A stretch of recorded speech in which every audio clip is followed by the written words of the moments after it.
अब तुम किसी भी तरीके से कमबैक नहीं कर सकते, यकीन मानो मेरा।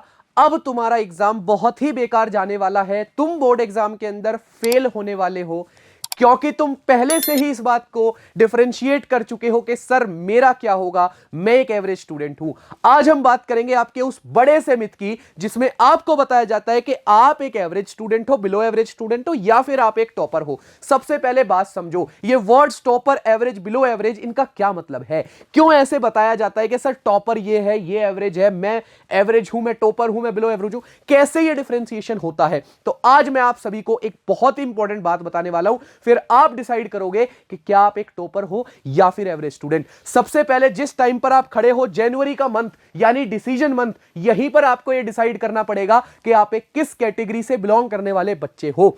अगर आप अभी भी टाइम वेस्ट कर रहे हो, अगर आप अभी भी यह सोच रहे हो कि क्या किया जाए, अगर अभी भी आप सोच रहे हो कि 50% को 100% में कैसे कन्वर्ट किया जाए और सिर्फ सोच रहे हो, तो बेटे आप एक बिलो एवरेज बच्चे हो, आप एक एवरेज बच्चे हो। क्योंकि जो भी टॉपर बनने वाला होगा, जो भी टॉप करने वाला होगा, जो भी टॉपर की कैटेगरी से बिलोंग करेगा, वो इस डिसीजन मंथ के अंदर सिर्फ प्रैक्टिस कर रहा होगा, ना कि बकवास। अगर मैं आगे बात करूं बेटे, तो आपको मैं एक चीज बता दूं, सर डिफरेंशिएशन ऐसे समझाइए कि same class, same school, same syllabus होने के बाद भी डिफरेंट आउटकम्स क्यों आते हैं? क्यों मेरे स्कूल का यह बच्चा टॉपर है, क्यों मेरे स्कूल के इस बच्चे के ही आंसर अच्छे होते हैं, इसी बच्चे के क्वेश्चन के आंसर सही होते हैं, इसी बच्चे के नंबर आते हैं? क्योंकि बेटे आप सभी का आउटकम्स, आप सभी का गोल अलग अलग है, आपका माइंडसेट अलग अलग है। It is all about mindset. आपका सिलेबस सेम है, आपका स्कूल सेम है, आपकी क्लास सेम है, फिर डिफरेंट आउटकम्स का क्या रीजन है? रीजन बेटे ये है कि आप सभी सिर्फ इस चीज पर ध्यान दे रहे हैं कि सर अब मैं क्या करूं, सर मैं तो डीमोटिवेट हो रहा हूं, सर सेल्फ डाउट आ रहे हैं। बेटे याद रखना, सेल्फ डाउट तभी आते हैं जब आप मेहनत नहीं करते, क्योंकि अगर तुमने मेहनत करी होगी तो आपको सेल्फ डाउट नहीं, रिजल्ट मिलेंगे।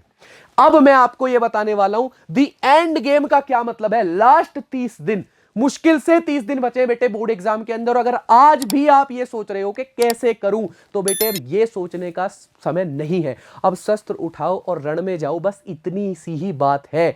अब करना क्या है सर? बेटे सबसे पहले जो आप मिस्टेक्स करते हो उनको अवॉइड करो। Trying to do everything at once is ineffective. क्यों ऐसा इनइफेक्टिव क्यों है सर? बेटे अगर आप चाहते हो कि आपको एकदम सिस्टमैटिक प्लान मिले, तो आप सभी को अपना प्लान बनाना पड़ेगा। ये इतनी सारी किताबें रख के अगर आप सोचोगे कि हाँ मैं ये भी कर लूंगा, वो भी कर लूंगा, इस समय में आप नहीं कर सकते। Ignoring difficult subjects, very important part. Sir मेरा मैथ्स वीक है तो मैं क्या साइंस में नंबर ले आऊं? चलेगा बेटे, मैथ्स में फेल हो जाएगा। सर मेरी एसएसटी, मुझे एसएसटी समझ नहीं आती, हिस्ट्री में मजा नहीं आता, तो क्या मैं बाकी के पॉलिटिकल साइंस, सिविक्स वगैरह ये कर लूं तो चलेगा? बेटे नहीं, क्योंकि तुम्हें सारे सब्जेक्ट में नंबर लाने पड़ेंगे, तभी आप अच्छे नंबर स्कोर करोगे। तो आपको डिफिकल्ट जो आपके चैप्टर्स है ना, उनको गलती से भी स्किप नहीं करना है। एक बहुत ही प्यारी किताब है ईट दैट फ्रॉग, जिसमें लिखा हुआ है कि अगर आपको एक प्लेट के अंदर एक फ्रॉग या फिर एक प्लेट के अंदर आपका फेवरेट डिश दी जाती है, तो आप किसको पहले खाना पसंद करेंगे? तो बेटे अगर आप उस फ्रॉग को पहले खा लेते हैं, यानी हार्ड और डिफिकल्ट चैप्टर को पहले कर लेते हैं, तो बाद में अपने फेवरेट डिश का मजा उठा सकते हो। तो इसीलिए इंपॉर्टेंट ये है बेटे कि आप डिफिकल्ट सब्जेक्ट को पहले करो, कि आज मैं देखता हूं कैसे नहीं होगा। Fear of practice test. क्या आप सर एक बात बताइए मेरे को, मुझे पता है कि मेरा भी सिलेबस नहीं हुआ, अगर मैं टेस्ट लगाऊंगा तो नंबर नहीं आएंगे, मैं डिमोटिवेट हो गया हूं। बेटे वो रियलिटी है, रियलिटी से जितना भागोगे उतना ही आपको नुकसान होगा। देखो आपके टेस्ट में कहां नंबर कम आ रहे हैं, कौन सा सब्जेक्ट वीक है, कहां मेहनत करने की जरूरत है, वो रियलिटी चेक है, उसे पॉजिटिवली लो।